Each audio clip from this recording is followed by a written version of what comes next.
The hidden driver of the Southwest Florida real estate market. This is Jeff Dumbarella. I'm the director of the Southwest Florida Real Estate Association and the broker of Steelbridge Realty, here to share some knowledge with you. Understanding trends. Everybody talks about trends, but what exactly really is a trend? The verb version of a trend is to have a general tendency, set of events, conditions, or opinions.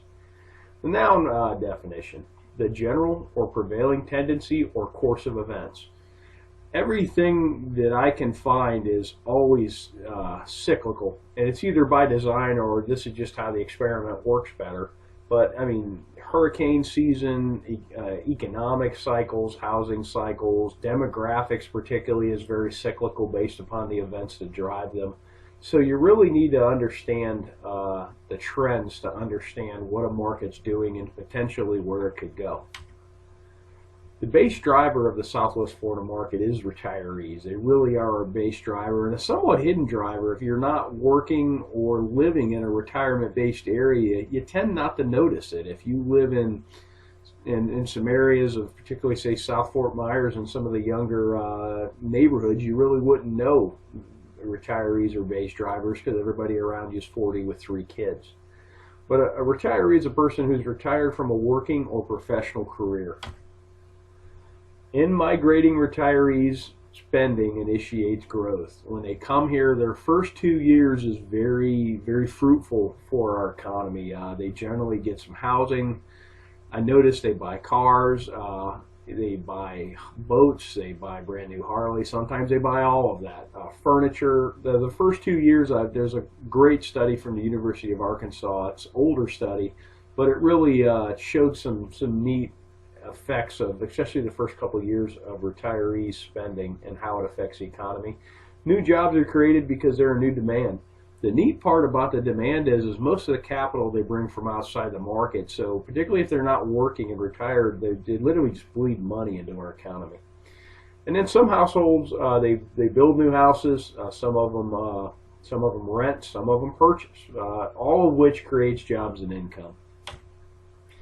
How do you check this? Well, the U.S. Census. It's an official enumeration of population. They've been doing it for a very long time.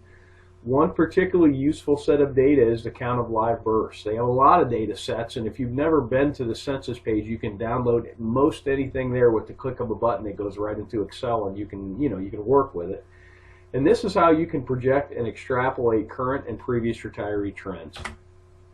How do we know this to be valid? Through analysis, it's been determined that 62 years of age appears to be the age to trend. I have trended ages 55 all the way to ages 70 against our sales counts. 62 is really the age to look at. The simple math always sheds the most illuminated path. Okay, our market crashed in 2005 through 2007. If you go back 62 years, that's 43 through 45, World War II caused a large drop in the U.S. birth rate. Lo and behold, 62 years later, all the retirement centers in this country crashed first. When the bubble blew, it was Florida, Arizona, and Nevada, Las Vegas that blew first, and those were heavy retiree pockets, and that's what popped the bubble. Take a look at the last cycle. Here's our sales counts, and here's the live births. Charted against one another. Now bear in mind, when the market blew up, everybody pulled back, but what's neat is when the market started to tick up again, it perfectly coincides with the retirees.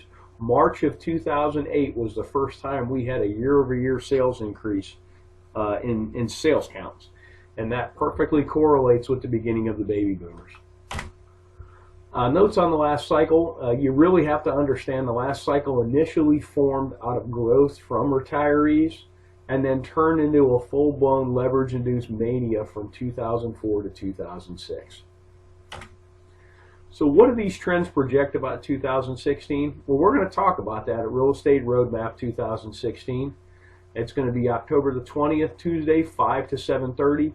Make sure you get there at 5. We're doing a really neat speed networking where you're going to get the opportunity to meet everybody in that room, because I know about you guys, but when I go to a networking event, I generally talk to 3 or 4 people, mainly because it takes me 20 minutes to say hi, but you'll leave these events and you wish you could have met more people and made more contacts. And speed networking, this should be a great vehicle to do that. It's at the marina at Edison Ford. And there's a link to this below this video if you have any questions. Thanks for watching. I hope this information is useful to you, and make it a great day.